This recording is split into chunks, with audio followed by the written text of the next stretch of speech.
Phillip, a Nassau County legislator. She was born in Ethiopia, but immigrated to Israel, where she served in the Israeli Defense Forces. She met her husband there. They now live in Glen Cove with their 7 children. At her first public appearance last week, she talked about her support for fully funding the police, fighting taxes, and of course, backing Israel, which is a position that she and Swazi share. WNYC's Bridget Bergen with a hyper-focus on Congressional District 3 in New York. Thank you, Bridget. Thank you, Michael. And much more to come before that special election, which is February 13th. WNYC is supported by River's Edge, a life plan community located in Riverdale, 10 miles from Midtown Manhattan. More information is available at riversedge.org or 833-70-RIVER. Hi, it's Paul Cavalcante with a special Christmas Eve New Standards holiday show. We'll take you to the green space for Veronica Swift with Benny Benack III and pianist Mathis Picard. Plus, special in-studio performances by pop sensation Leifei and the glorious a cappella quartet Kings Return. Tomorrow, 8 to 11 p.m. at 93.9 FM, AM 820, and WNYC.org. Marketplace Morning Report is coming up next, and then in 10 minutes at 9 o'clock, it's the BBC NewsHour on WNYC. Let's check in with London to see what they're working on. London, good morning. Good morning, WNYC. I'm James Menendez. Today on NewsHour, Czech police are trying to establish the motive behind the country's worst mass shooting. We'll be live in Prague. And the environmentalist in France who says time to stop the intensive farming of Christmas trees. That's BBC NewsHour at 9 on WNYC. 29 and sunny right now, mostly sunny today, and a high of 38, so it's going to be a cold one. Real feel, though, as cold as 20, and then we start to warm up. Mid-40s tomorrow, upper 40s on Sunday, and 50 on Christmas.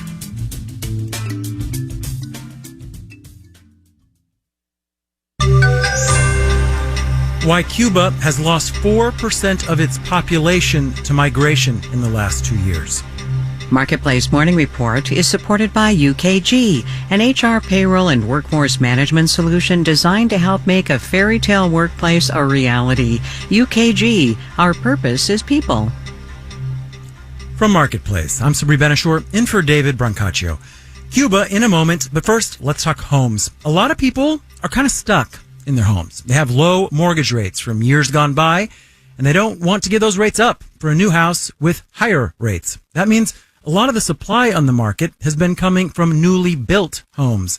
We're going to find out how those new home sales are doing later this morning from the Commerce Department. The expectation is that they will have increased as mortgage rates have come down by a percentage point in the last couple of months. Marketplace Nova Safo has more.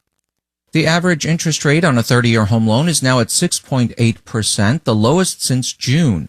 Mortgage rates are tied to the benchmark 10-year Treasury yield, which itself responds to changes in the Federal Reserve's overnight funds rate. Fed officials have been raising that interest rate, now holding it steady, and expect it to start reducing it sometime next year. In anticipation, the 10-year Treasury yield has been falling too, and with it, mortgage rates. They hit a high in late October. The average rate on a 30-year home loan was at almost 8%. It has since been falling. That's been good news for the housing market. Existing home sales in November rose after 5 straight months of declines. I'm Nova Safo for Marketplace. China is taking on its online gaming industry with new restrictions aimed at limiting in-game purchases and compulsive playing behavior. The announcement wiped nearly $80 billion in market value out of China's 2 biggest gaming companies, Tencent and NetEase. Here's the BBC's Monica Miller in Singapore. This is basically Beijing officials trying to rein in what they see as a growing trend of gaming addiction, particularly among young people. So what these new rules require are online games to set spending limits. Also, in-game measures that would incentivize high spending. For example, giving them money basically for every time they log in. All of that's going to be banned. Plus, a lot of the software is going to require pop-ups that warn of irrational playing behavior, depending on how long you've been on one of these games. I mean, this is a massive blow to the world's biggest games market, which really just returned to growth not too long ago. The BBC's Monica Miller in Singapore. The latest measure of inflation, that's the Personal Consumption Expenditures Price Index, mouthful, shows prices increased year over year in November by about 3.2%, which is less than expected. Let's see how markets feel about it. Let's do the numbers.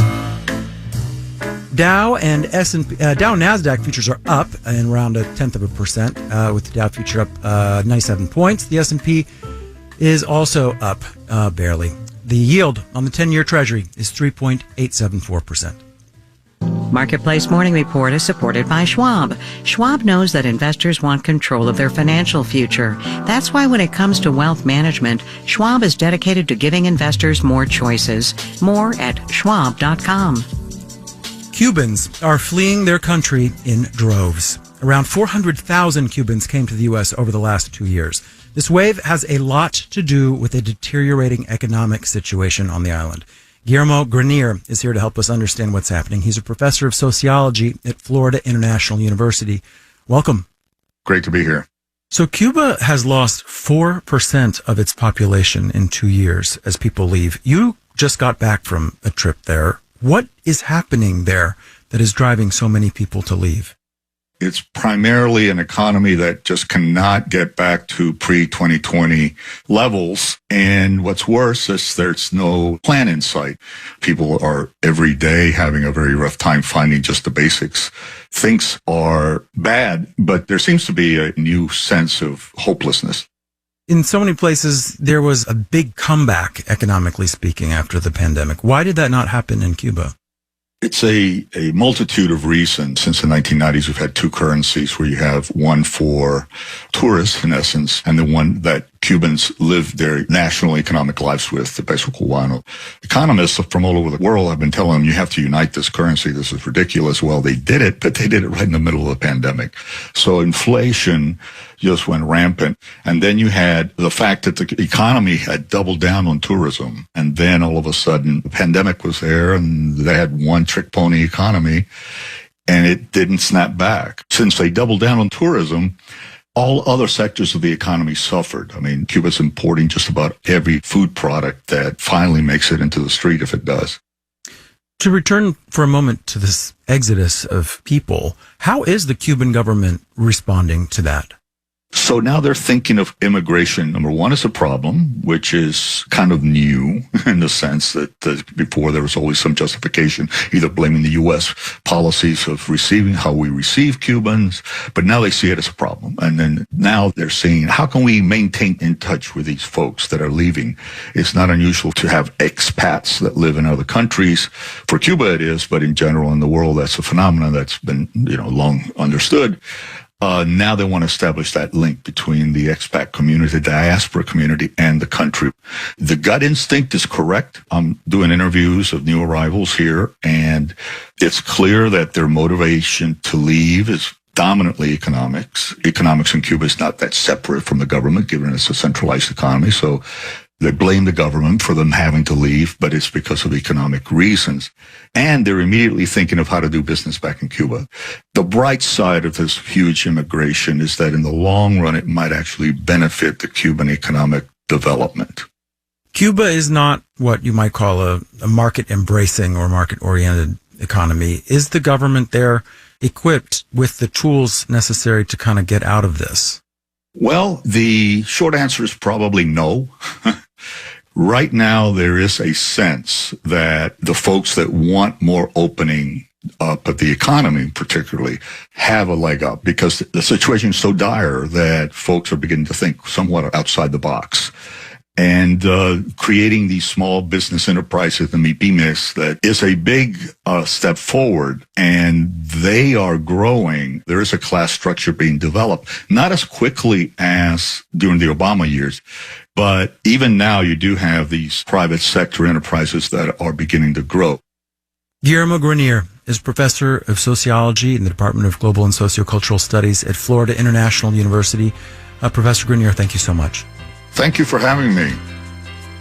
And we've got a lot more from that interview on our website and podcast. In New York, I'm Sabri Benashor with the Marketplace Morning Report. From 8 p.m., American Public Media. WNYC supporters include Netflix presenting Maestro. Bradley Cooper directs and stars as conductor-composer Leonard Bernstein alongside Carey Mulligan, with an ensemble cast that includes Matt Bomer, Maya Hawke, and Sarah Silverman. Awards eligible. Up next, the BBC NewsHour on WNYC. Today on the Brian Lair Show at 10 this morning, find out whether past campaigns for more diverse and less gendered toys have affected the ways kids play today. Plus, an end-of-year crime update from Manhattan District Attorney Alvin Bragg. Those topics and more this morning at 10 on the Brian Lair Show on WNYC. 29 and sunny right now. Today, mostly sunny and 38, but feeling much colder than that. Saturday, partly sunny and mid-40s. This is WNYC.